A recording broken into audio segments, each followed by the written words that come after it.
Boa noite a todos. Que a paz de Jesus continue em nossos corações, continue entre nós. Na noite de hoje, nós teremos uma palestra especial, porque na segunda-feira a gente vem seguindo a sequência de estudos dos capítulos do Evangelho segundo o Espiritismo. No entanto, hoje, dia 29 de agosto, nós comemoramos o aniversário de nascimento de Bezerra de Menezes, uma personalidade muito importante no movimento espírita, para a doutrina espírita.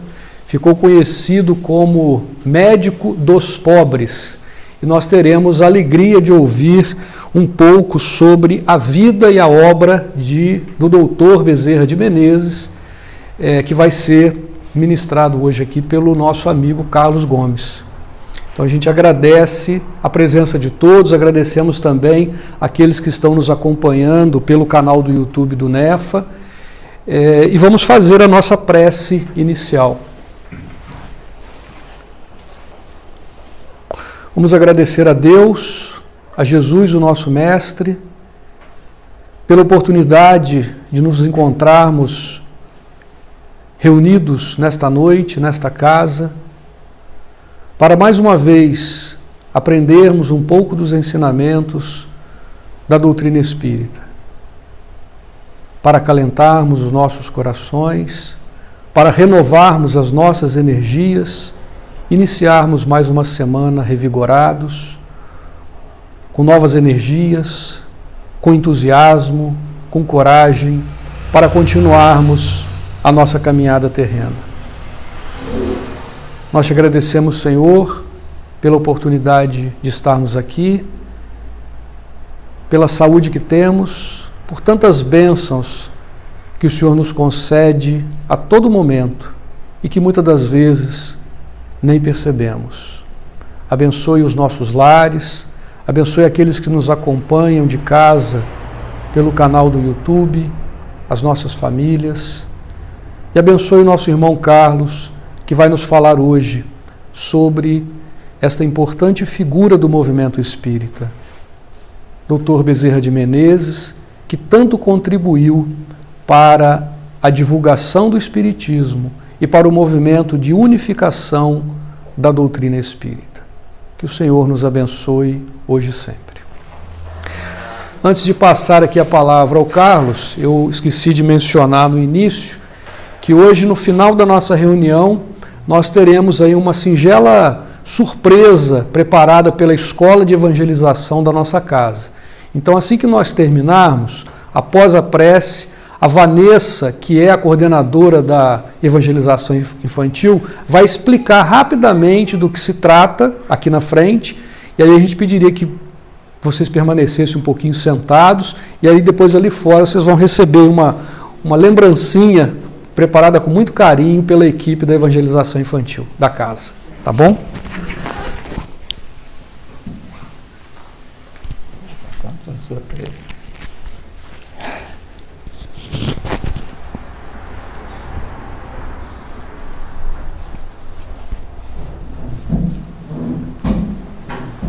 Boa noite. Cumprimento também aqueles que estão nos assistindo online, independente do momento que vai assistir. Que o Senhor esteja conosco. E, como o Luiz falou, nós temos falado sobre capítulos do Evangelho em cada segunda-feira. E é bonito, né, ouvir falar do Evangelho, né? A gente fica emocionado, admira as palavras, as orientações de Jesus. E ficamos pensando, né? Eu conseguiria seguir esse Evangelho de Jesus?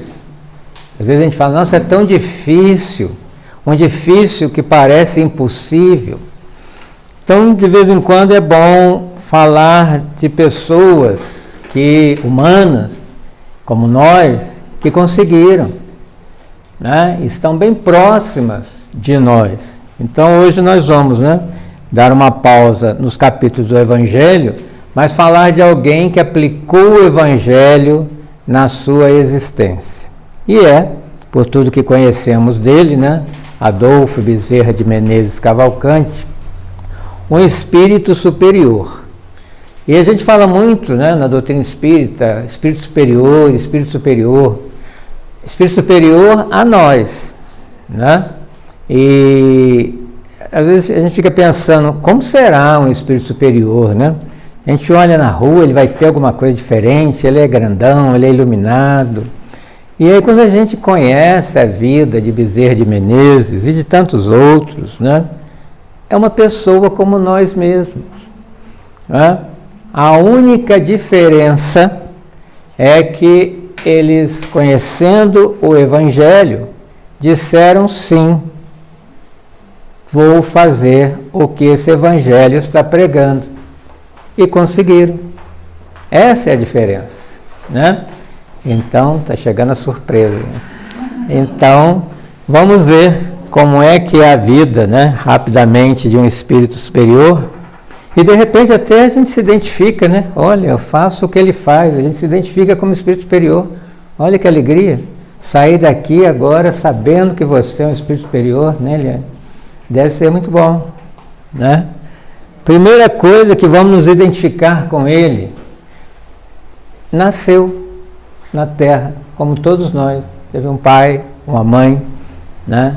Nasceu lá no Nordeste, né? Então a Alba já tem algo em comum com ele, né? Numa cidadezinha do interior do Ceará, que tinha um nome muito feio à época, né? Riacho de Sangue, ou do Sangue, e tem até uma história por detrás, e hoje já mudou de nome, né? Jaguaretama. E como todos nós, ou muitos de nós, aos 7 anos é matriculado para aprender a ler e escrever em uma escola, mas aí já começa um diferencial. Em 10 meses, né, que ele estava lá nas primeiras letras, né, da sua alfabetização, ele já estava no nível dos seus professores da época. Já conseguimos identificar isso? Em 10 meses já estar no nível da professora que nos ensina a ler e escrever? Essa é uma característica de espírito superior, né? Depois ele vai, né, para o Rio Grande do Norte e é matriculado, né, para uma escola que à época ensinava latim, né, regida por padres, e em 2 anos ele já aprende todo o conteúdo. Olha o ritmo de um espírito superior. Entra na escola como todo mundo, né, mas o ritmo dele é outro. Aliás, uma característica de espírito superior é gostar de estudar. Então a gente pode identificar nos nossos filhos também, netos, né? Gostou de estudar, você já fica de olho, né? Gosta de aprender, gosta de conhecer, e assim era Bezerra de Menezes. Depois vai, né, para a capital, vai para Fortaleza, entra no liceu, vai estudando. Então, a vida de um espírito superior na Terra é uma vida normal, como tantas outras. E aos 19 anos, né, resolve se tornar médico e vem para o Rio de Janeiro, né, vem de navio, né, leva muito tempo a viagem, e ele vai, né, começar a cursar medicina e vem sozinho. E ele precisa se manter, né, aluga um quartinho, vai dar aulas, né, para se manter, que à época era a capital, né, e vai concluir essa faculdade e começa a clinicar junto com um colega no centro do Rio de Janeiro, mas sem muita clientela, né? Não era conhecido, né? Estava começando, mas na casa dele, né, no subúrbio do Rio, ele atendia amigos, parentes, né, os parentes que ele tinha lá, gratuitamente. E assim como os parentes e os amigos, né, eles ficaram sabendo que ele não cobrava, começou a fazer fila na porta das pessoas que realmente não podiam pagar. Por isso que, como o Luiz falou aqui, ele foi considerado o médico dos pobres, porque ele atendia de graça muitos, né, dos pacientes que os colegas dele não queriam atender porque não podiam pagar, né? E ele consegue, né, fazer um concurso, né, vai fazer parte agora do corpo do Exército, e está ele aí, ainda muito jovem, aquele já com o uniforme do Exército, né? Esse é Adolfo Bezerra de Menezes, que a gente ouve falar muito no movimento espírita, né? Até as pessoas têm muito hábito, né? Pede para Bezerra, pede, então ele acaba se tornando um santinho espírita, né? Tudo vai pedir para Bezerra de Menezes. Na verdade, precisamos conhecer a história, né? E os livros de Manuel Filomeno de Miranda, que são psicografados por Divaldo Pereira Franco, sempre na espiritualidade há um trabalho com Bezerra de Menezes. E dinheiro, né? Já que ele atendia tanta gente sem pagar, né? Então o dinheiro dele era pouco, né? E ele ainda auxiliava com as pessoas que não podiam pagar e nem comprar o remédio, auxiliando, né? Com dinheiro, financeiramente. E chegou uma época, né? Que ele estava lá devendo aluguel, né? Devendo algumas coisas na faculdade e precisava de 50 mil réis na época. Vamos colocar que seja hoje 500 reais, né, para saldar as dívidas dele. Ele não sabia o que fazer, já estava sendo ameaçado de despejo, e ele faz as orações e pede, né, o que eu vou fazer agora da vida, e entra em oração. E um dia batem à porta do quarto dele um rapaz, né, bem apessoado, né, de família, né, com posses, e pede a ele que lhe dê aulas de matemática. E ele falou, mas eu não é a disciplina, né, que eu domino, né, então ele não quis dar aulas a ele, até que o rapaz o convenceu. Ele falou, então tá, eu vou me preparar e você pode vir tal dia para começar, né, com as aulas. Só que o rapaz quis pagar as aulas adiantado, porque ele falou, meu pai que me mandou essa mesada, se eu não te der o dinheiro agora eu vou gastar, né? Então deu o dinheiro para ele, ele também, né, relutou, mas acabou aceitando. E qual era a quantia? 50 mil réis. Né? Aí o rapaz foi embora, ia voltar, né, na outra semana. Aí o Bezerra de Menezes foi para a biblioteca, né, começou a se preparar para aquelas aulas, e o rapaz nunca mais apareceu. Que será isso? Pense, né? A quantia exata, né, de um rapaz que saiu do nada, sem nenhuma propaganda, como é isso?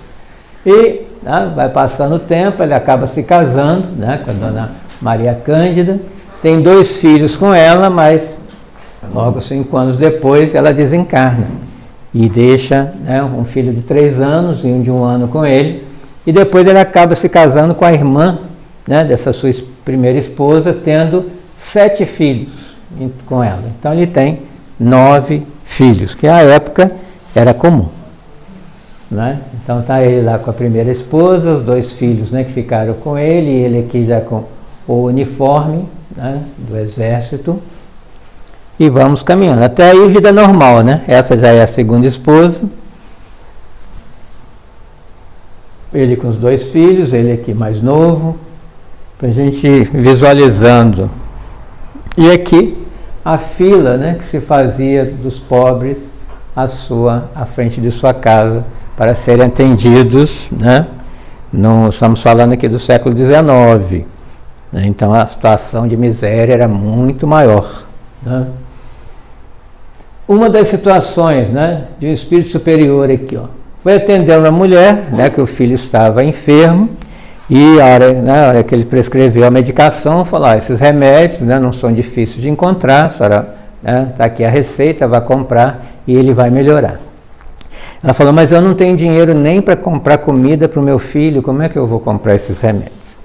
E aí ele enfia, né, a mão nos bolsos, e ele também estava sem dinheiro, né? Aí o que eu posso fazer? E naquela época tinha um anel de formatura, né, que custava bem caro, e é o que ele tinha para oferecer. Ele tira o anel e doa para ela, que deu para comprar não só os remédios, mas também a comida, e melhorar um pouco aquela situação, né?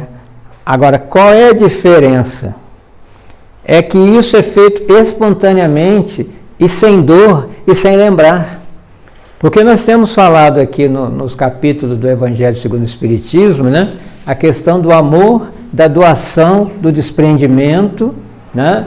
E esse é o exemplo, que o desprendimento é o quê? Dar espontaneamente e esquecer, né? Não é olhar para o dedo e falar, ai, cadê meu anel? Ah, eu dei para fulano. Ficar lembrando toda hora é ficar ainda carregando um bem na mente. Então vamos aqui aprender como ser espírito superior. Eu sei que tem gente aqui que já faz isso, né? Então é só para confirmar. Então isso nada mais é do que o evangelho prático, evangelho em ação. Porque o evangelho, como eu disse, é muito bonito de ler, de estudar, de ouvir, mas é mais bonito ainda quando eu consigo praticar. Para isso que a gente vem aqui toda semana. A gente está fazendo uma teoria, sai dali, já pratica. E aí toda aquela modificação, né? Ainda no Brasil Império, né? O Rio de Janeiro como a capital, vindo as influências da Europa, e começou a vir as ideias da homeopatia, né? Olha, desde quando nós temos a homeopatia no país, e o próprio José Bonifácio, né, que conhecemos da história, se correspondia com o criador da homeopatia, né, o Hahnemann, e Bezerra de Menezes se identificou, né, com essa forma, né, de prescrever a medicação com homeopatia, e começou a se interessar, inclusive, o espiritismo, de certa forma, também, né, simpatizante da homeopatia, trouxe para os centros espíritas hoje o que tem em todos os centros, que a gente chama de passe.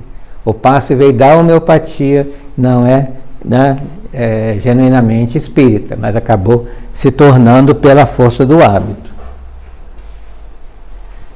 E aí a sua vida pública, como todo homem, né, que tem seus compromissos, ele se tornou conhecido, né, pelo seu comportamento, pela sua bondade, pela sua dedicação, e acabou sendo convencido a entrar para a política à época. E assim ele entrou, né, começou a ser vereador, né, e lembrando que ele era também militar, à época não podia, né, o militar se envolver com política, e o que ele faz? Ele sai, né, do seu serviço, ele deixa de ser militar para continuar esse trabalho da verdadeira política, que é justamente criar leis, né, projetos, e ele fez muitos projetos, né, e principalmente a favor dos humildes e necessitados. Então, a ideia dele, dessa política, é aproveitar esse poder temporário e auxiliar mais e mais. Muitos espíritas, né, entraram para a política e conseguiram desenvolver um bom trabalho, né? Teve reeleição, chegou a deputado, né, e assim foi por 30 anos. Ele se tornou, né, um parlamentar, né, foi quem criou a estrada de ferro que vai de Macaé a Campos dos Goytacazes, né, no estado do Rio de Janeiro.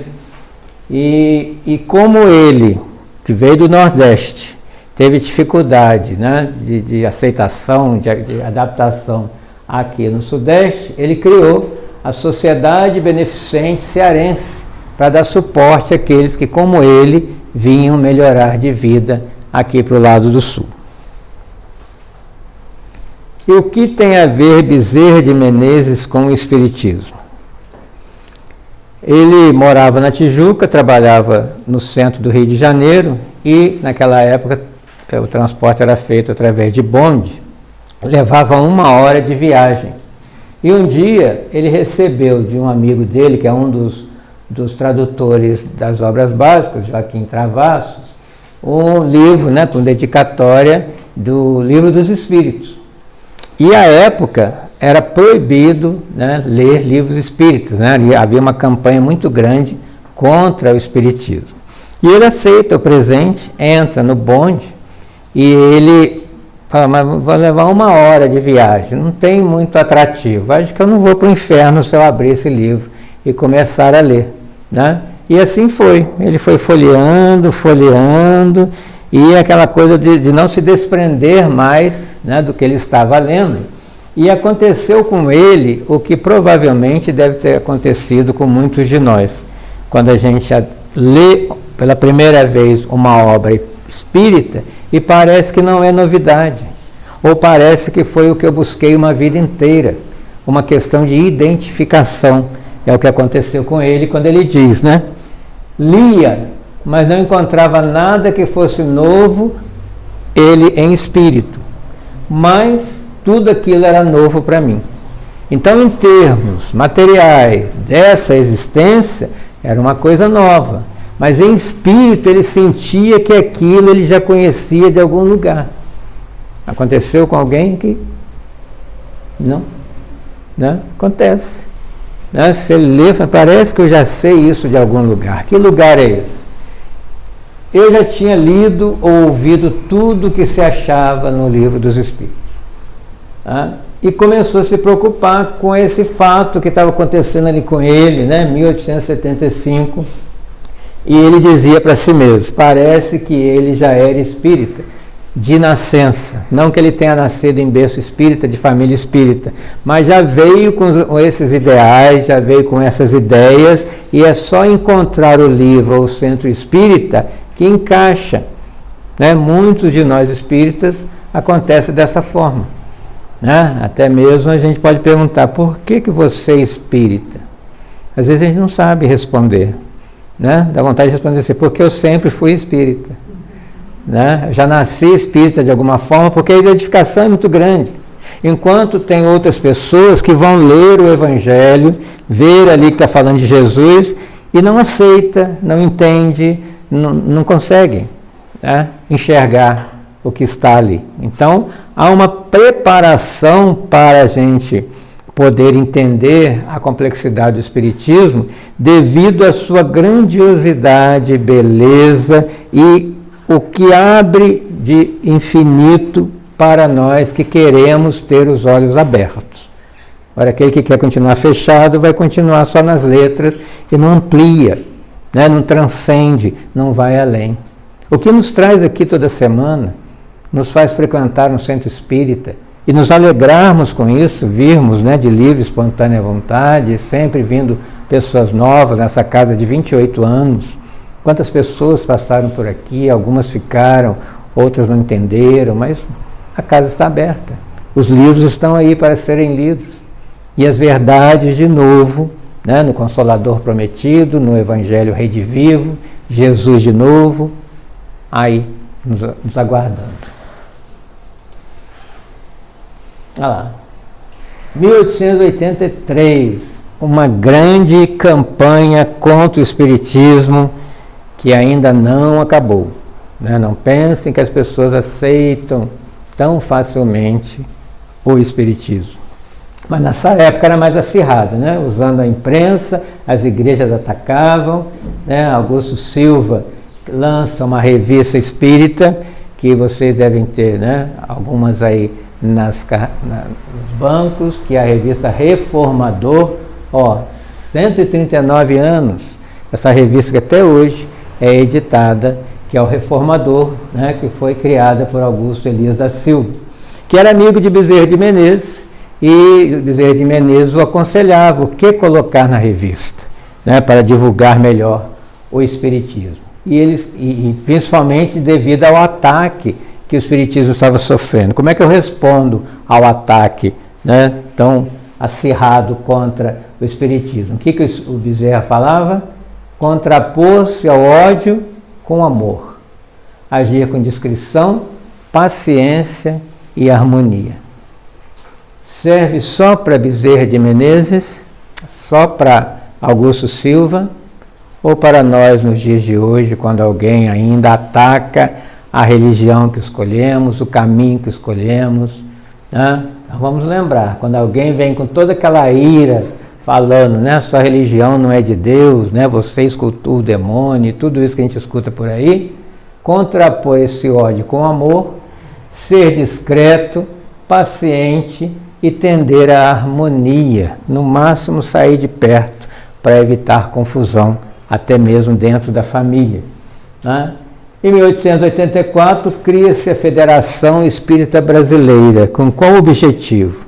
Já existiam os centros espíritas no país, mas cada um fazendo o espiritismo à moda, porque um centro não, né, se relacionava com o outro, né, não tinha essa integração. Então criou-se um centro, né, uma federativa, para que pudesse reunir os centros espíritas, falar a mesma língua, orientar de acordo como deveria ser, e foi fundado um ano depois de Reformador, né, 1884.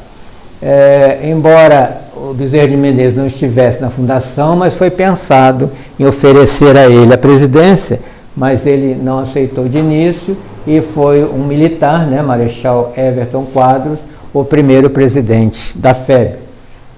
E como o Augusto Silva estava junto, a FEB, né, encampou a revista e ela se tornou o órgão oficial da FEB até hoje. Depois, ele já famoso como deputado e já espírita assumido, porque tem isso também. Você é um espírita assumido, assumida, ou só aqui no centro, que é espírita, lá fora não fala nada, né? Então, ele quis ser um espírita assumido e reuniu, né, a média de 2.000 pessoas e se declarou espírita para todos aquela época, em 1886. E qual será que foi a reação do público, né, que o admirava como deputado, como médico, como pessoa, né, que auxilia tanto, mas é espírita? Será que alguns torceram o nariz, saíram, né, do público, não conversaram mais com ele? Acontece de tudo quando se fala que é espírita, infelizmente, né? E ele começa a escrever no jornal, né, um jornal mais lido da época, se chamava O País, e todo domingo ele escrevia, mas com pseudônimo, né, Max, ou às vezes Frei Gil, mas o título, né, da coluna era Espiritismo e Estudos Filosóficos. Então ele ia escrevendo, depois também alguma coisa no Jornal do Brasil, na Gazeta de Notícias. O presidente da FEB, né, que era um militar, precisou ser transferido, e em quem que eles pensaram? Bezerra de Menezes, que a princípio, né, quis, né, negar, mas não houve outro jeito, ele acabou aceitando. Só que, quando a gente fala, né, a FEB foi fundada para reunir os espíritas numa só família, no entendimento, na prática não foi bem assim, né, porque onde tem duas pessoas reunidas, tem duas pessoas pensando e nem sempre de acordo uma com a outra. Então formaram vários grupos que começaram a haver as dissidências. Então muitos problemas aconteceram naquela época e ele, né, como presidente, tendo que administrar isso tudo. Olha lá, várias fragmentações. Teve um grupo que ele aceitava mais o aspecto científico, porque na Europa também ficou mais o aspecto científico, ou seja, dos fenômenos, de estudar os fenômenos, fazer com que eles aconteçam, né? Enquanto que outro foi mais para o lado de assistência, de auxiliar o próximo, mais religioso, mais o evangelho. Então ficou o lado dos místicos e dos simples, né, a essa unir isso tudo de forma que haja harmonia. E não tinha nessa época muitos palestrantes, como até hoje não tem. Começou com a questão do evangelho como espiritismo cristão. Talvez por isso até hoje as pessoas perguntam, né, o espiritismo, ele começa a formar grupo de estudo do Livro dos Espíritos, coisa que não era comum nos centros da época. Então, o que era comum à época? Fenômeno mediúnico, receber espírito, né? Conversar com o espírito, muitas vezes na curiosidade, né? E isso não mudou muito. Muito espírita gosta mais do fenômeno. E fenômeno pelo fenômeno parece uma brincadeira, porque não leva a nada. Então, um fenômeno sem um estudo prévio para saber o que está acontecendo, não há crescimento em cima disso. Então, ele mesmo, né, criou os grupos de estudo, depois traduziu Obras Póstumas, né, que é um livro lançado por Amélie Gabrielle Boudet, a viúva de Allan Kardec. Começou a realizar, né, conferências, reuniões na Casa dos Espíritas, e também o trabalho de desobsessão, que é quando se reúne, aí sim, com o fenômeno mediúnico, para que o espírito que esteja atormentando alguém possa se manifestar e ser orientado. Esse que é um trabalho de desobsessão. Não existia escola de médiuns, e até hoje muitos centros também não existe, como deveria existir. Então ele criou. Só que quando ele criou essa escola de médiuns, quando ele fazia a reunião e marcava, não aparecia ninguém do próprio centro da casa, né, da diretoria, ninguém ia nessas reuniões, porque achava desnecessário. E foi uma vez, duas, três, e aí ele começou a bater de porta em porta dos diretores, né, por que não está indo na reunião, né, e acabou ficando sozinho, né, e acabou saindo do centro, né, se tornou esquecido no centro. E aqui, abrindo um parênteses, né, depois de desencarnado, hoje todo espírita fala de Bezerra de Menezes, né, adora Bezerra de Menezes, estamos aqui homenageando Bezerra de Menezes, mas quando vivo, o deixaram sozinho no centro. Então a gente só vale depois que desencarna, né? Então não estavam, as pessoas estavam convivendo com o espírito superior e não estavam ouvindo esse espírito porque não o consideravam superior até a sua desencarnação. Isso também não parece com a trajetória de Jesus, quando estava com os discípulos e eles não estavam entendendo nada. Foi só quando ele volta e passa, né, aqueles 40 dias com eles, é que eles despertam que realmente aquele tinha algum valor. Isso é uma lição para nós, né? Será que estamos dando valor às pessoas que convivem conosco ou só depois que desencarnar? E às vezes a gente vê muito isso na mídia, né? Ninguém fala de tal artista, ele morreu, uma semana falando daquele artista e todo mundo se torna fã, né, depois que ele desencarnou. Precisamos esperar as pessoas que estão ao nosso lado desencarnarem para que tenham valor na nossa vida, né? E é superior quem está conosco porque é um sentimento que devemos ter por elas. É superior porque é importante para mim. É importante para mim aquilo que eu importo para dentro da minha vida. Meus amigos, meus familiares e todos os que convivem comigo deveriam estar dentro de mim nesse grau de importância superior. E não porque é um espírito, não porque é um santo, não porque esse é aquele outro. Somos todos humanos e devemos dar a outra importância devida, como queremos também ser importantes para alguém. Já pararam para pensar nisso? Olha lá, mas ele se manteve firme, outro exemplo para nós. Por mais que puxe o nosso tapete, por mais que as portas sejam fechadas, por mais que sejamos abandonados, se eu tenho um propósito, eu sigo.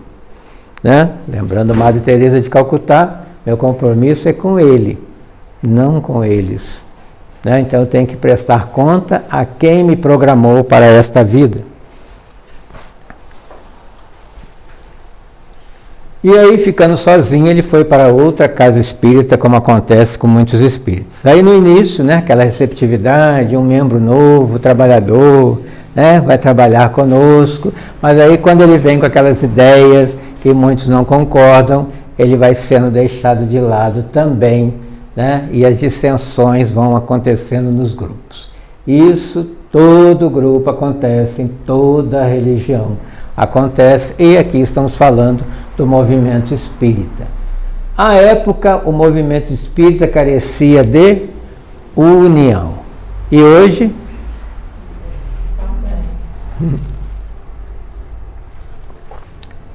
Que bom, né? Quem não ouviu, eles falaram também. Aí vem a proclamação da República, né? A gente acha na história que proclamou a República, tudo muda no outro dia, e a gente sabe que não é bem assim. Né, continuam, né, os debates, a não aceitação, e foi proibido todo tipo de reunião, né, principalmente para os que não aceitavam, né, a queda do Império. E as reuniões eram denunciadas à polícia, como se fosse conspiração, suspenderam a publicação do Reformador, fecharam os centros espíritas à época, porque mudou a forma de governo, né? E Bezerra de Menezes, né, encabeçando aí à frente da FEB, foi ao ministro da Justiça com uma carta aberta e estava se formando a Constituinte para que fossem ouvidos os espíritas e contemplados. Se hoje acontecesse isso, nós iríamos fazer o quê em relação a isso? Porque nós tivemos uma outra situação também, na época de Getúlio Vargas, em que ele quis fechar os centros espíritas. Né? Quem nos salvou foi Cairbar Schutel, é um outro que a gente precisa conhecer também a história. Né? Uma história interessante, como que ele impediu que os centros fossem fechados. Olha lá, na Europa, né, só fenômeno mediúnico, só pesquisa, isso veio para o Brasil e começou a dividir os espíritos. Só que Bezerra de Menezes, né, já que é um espírito superior e ligado a Jesus, ele não conseguia entender o espiritismo sem o evangelho. Porque o espiritismo é uma tríade, né? Ciência, filosofia, religião. Ele está querendo tirar a religião, a filosofia, ficar só com a ciência. E que tipo de ciência que estava se falando à época, né? Depois ele implanta o espiritismo, né, que estuda o evangelho, funda grupos espíritas. E esse grupo espírita que ele fundou no Rio de Janeiro foi especificamente para se trabalhar mediunicamente com os espíritos incendiários de outras existências e que tinham um débito muito grande em relação a isso. E o centro, né, a partir dos anos, né, que ele se manteve, deu tempo dos espíritos, esses que foram tratados, reencarnarem e trabalharem no próprio centro. Olha a importância de se abrir um centro espírita numa cidade ou num bairro para atender espiritualmente o espírito necessitado e depois fisicamente o espírito reencarnado e que continua necessitado, que somos todos nós. Todos nós aqui presentes somos espíritos necessitados de evangelho, de bons princípios, de uma prática melhor, e por isso a gente vem aqui todas as semanas para tentar nos convencermos de que é assim. Né? Não adianta achar bonito o evangelho, não adianta se emocionar com as palavras, se isso não está fazendo, né, nenhuma transformação interna. Temos essa necessidade do evangelho, temos sede de Jesus, como a mulher samaritana estava com aquela sede, que Jesus disse a ela à beira do poço de Jacó: a água que eu tenho a lhe oferecer, né, nunca mais terás sede, não precisarás voltar ao poço toda hora para pegar água.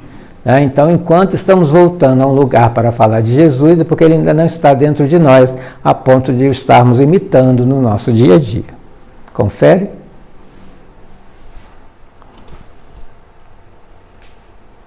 Então, ele começa a ficar sem recursos, né?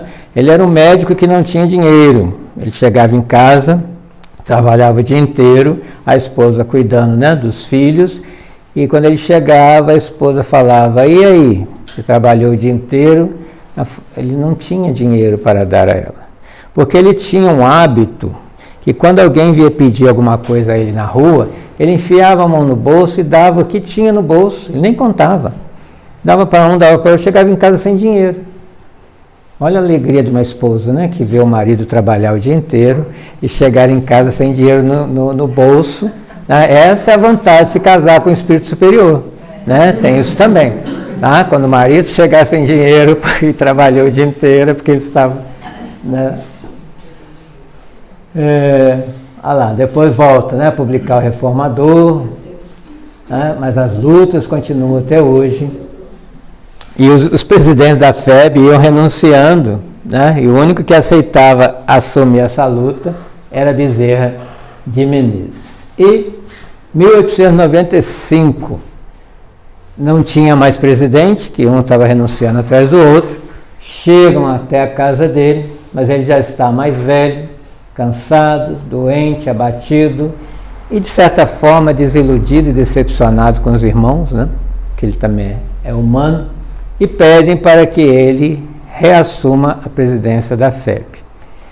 Ele pede para pensar, não estava muito, né, decidido a voltar, que ele sabia tudo o que estava esperando por ele, e à noite ele vai ao centro, né, no Grupo Ismael, e lá ele dirigiu o trabalho mediúnico, e ele fala, né, no trabalho sobre essa preocupação dele, de tanto as desavenças quanto esse convite de novamente ser presidente da FEB. E quando ele pede ajuda, se manifesta o espírito de Agostinho e diz a ele, e o médium foi Frederico Figner, um grande trabalhador também do espiritismo, pediu para que ele aceitasse o cargo e o seu trabalho seria de conciliador, para unir e erguer a família espírita, e que a espiritualidade, como sempre, estaria auxiliando, como vem fazendo até hoje. E à noite, ele então dá a resposta, queria aceitar o cargo, ficou 5 anos, porque ele veio a falecer, desencarnar em 1900. Em janeiro de 1900, tem um derrame cerebral, fica 3 meses de cama, que deu tempo de todas as pessoas irem lá se despedir dele. Houve uma verdadeira peregrinação, pobres, ricos, todos o amavam e queriam se despedir dele. E 11 de abril de 1900, às 11h30 da manhã, ele desencarna. Pobre, tão pobre, embora toda a clientela que ele tinha como médico, que o Quintino Bocaiúva, que era dono de um dos jornais que ele escrevia, fez toda uma campanha para as pessoas auxiliarem a viúva, que ficou totalmente sem dinheiro, até para fazer o enterro. E aí essa campanha estava se desenrolando de tal forma que aqueles que iam lá se despedir dele colocavam algum dinheiro debaixo do travesseiro. Quem podia dava uma moeda, igual o óbito da viúva, outros davam uma quantia maior. Aí no outro dia, quando alguém ia arrumar ali o travesseiro, via dentro da fronha ou debaixo sempre alguma quantia ali em dinheiro para auxiliar as despesas. E já desencarnado, trabalhando 50 anos na espiritualidade, veio uma mensagem dele dizendo: se eu tivesse qualquer merecimento, essa é a melhor parte. Uma pessoa que dá toda uma vida de quase 70 anos ao outro, ainda acha que não tem merecimento de um lugar melhor do outro lado. Essa também é uma característica de um espírito superior. A humildade, não é aquele, como se diz aí na gíria, que está se achando. Na verdade, ele não acha que é nada, como Chico Xavier se dizia, um cisco de Deus. Então ele dizia, se eu tivesse qualquer merecimento, eu suplicaria a Rosa Mística de Nazaré, a mãe de Jesus, que me permitisse ficar trabalhando no Brasil. Então, às vezes a gente vê algum problema no país e várias pessoas indo morar fora, não quero mais ficar nesse país. Ele que já estava fora até do planeta, desencarnado, quis continuar trabalhando no Brasil. Por quê? Porque enquanto houver sombras na terra do cruzeiro, que é o nosso país, dores e agonias, eu suplicaria a honrosa oportunidade de atender a esses filhos do Evangelho. Por isso que o Espírito fica pedindo tudo para ele, porque ele se propôs a auxiliar a todos os necessitados, principalmente do nosso país, e tem feito isso, na espiritualidade. Então vamos terminando pensando o que aprendemos com o Espírito Superior Adolfo Bezerra de Menezes. Desapego, era um homem desapegado, vamos anotar no caderninho lá. Então, desapego principalmente da questão material, porque o desapego começa na questão material. Precisou de dinheiro, sem dor. O outro está precisando mais do que eu. Serviço ao próximo o tempo inteiro. Queremos aprender a amar, então comece servindo. Quem ama, serve o tempo inteiro e a todo mundo. Persistência, tantas portas fechadas, tanto abandono, e a gente vê às vezes no centro espírita, eu tenho uma ideia, as pessoas não aceitam a minha ideia e logo eu quero sair do centro. Não, eu não vou ficar mais aqui não, aqui vocês não me obedecem às minhas ideias, E não, ele com a sua ideia persistiu, ficou Exemplo para nós também. Obediência ao Evangelho, né? Isso aí já fazemos, né? Não é diferente do que a gente faz no dia a dia. A gente lê o Evangelho, já sai para praticar, não é assim? Faz assim com a cabeça. Estudo, gente. Espírito superior quer conhecer, ele não vem achando que ele já sabe tudo ou relembrar. Então, quando ele estava lá aprendendo as primeiras letras e recordou e tantas outras coisas, deve ter sido um bom aluno na medicina também, ele só estava recordando o que em algum momento ele já sabia, né? Como era a proposta de Sócrates, né? De tirar de dentro aquilo que nós já sabemos. E uma coisa que podemos, olha lá, o último lá, amizade, ser sincero na amizade, amorosidade na forma de tratar o outro e dedicação a algo ou a alguém. E quando ele despertou do outro lado, né, alguém o avisou que ele já estava na pátria espiritual, de repente ele começa a ouvir, né, um burburinho e pergunta, mas o que é isso? Que som é esse? Aí ele fala, venha ver. Aí ele vai até uma janela, uma sacada, e lá ele vê uma multidão de pessoas falando o nome dele. E ele pergunta, mas quem são essas pessoas que eu não conheço? E aí a Celina, né, que o despertou, disse, essas são as pessoas que você, mesmo sem saber o nome, você auxiliou, você remediou, né, você atendeu, você, né, curou feridas, você deu uma palavra amiga, um ombro amigo, né, estão aqui para recebê-lo e agradecer. Quantas pessoas estarão nos esperando do outro lado para agradecer alguma coisa que tenhamos feito? Já pararam para pensar? Porque às vezes a gente vê uma pessoa, né, muito querida, nossa, quanta gente no velório dela, né, ela era muito querida. E do outro lado? Esperamos que tenha a mesma quantidade de pessoas ou mais, né, porque estamos chegando numa nova estação de um lugar que ainda vamos nos adaptar. E quando chegamos num lugar novo, encontramos pessoas conhecidas, é muito melhor.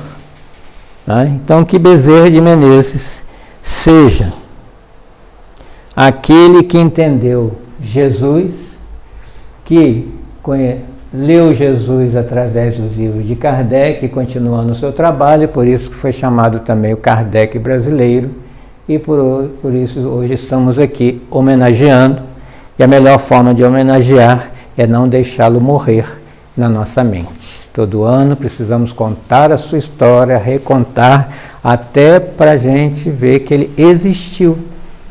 Né? Porque se a gente para de contar a história de alguém, parece que ela não existiu. Essa pessoa, né, não existiu. Né? Como daqui a um tempo se duvidará que Chico Xavier tenha existido também. Como Jesus também, se pararmos de contar a sua história, morre. Tá bom por hoje? Vamos fazer a nossa prece, receber o nosso passe. Você quer pôr uma música linda? Pode tirar. Então vamos respirar, fechar os olhos, quem quiser fechar os olhos. Vamos aproveitar esse silêncio. Tudo que conversamos, vamos pensar em Bezerra de Menezes, vamos pensar em Jesus. E quando pensamos em Jesus, nos conectamos com Ele, que está o tempo inteiro pensando em nós. Vamos pensar que cada um de nós tem um espírito protetor, um anjo guardião, que nesse instante está na nossa frente, com as mãos sobre a nossa cabeça, nos ministrando um passe, uma energia boa, com um pensamento bom, de luz, nos envolvendo nessa luz, nos equilibrando, nos fortalecendo, nos intuindo, nos inspirando, nos estimulando a sermos o melhor que pudermos ser nessa nossa caminhada terrena nesse exercício do bem que nos propusemos a fazer. E ao receber essa energia, sejamos gratos, renovemos a nossa fé, curemos das nossas faltas e reprogramemos a nossa vida para o bem, nos dedicando a alguém, servindo esse alguém por amor, com amor, e pensando nesse alguém agora, querendo que ele se ilumine também, se envolva nessa luz e acorde, desperte. Todos nós precisamos despertar para o amor, para a luz, para Jesus. Que o Senhor nos acompanhe hoje e sempre, graças a Deus.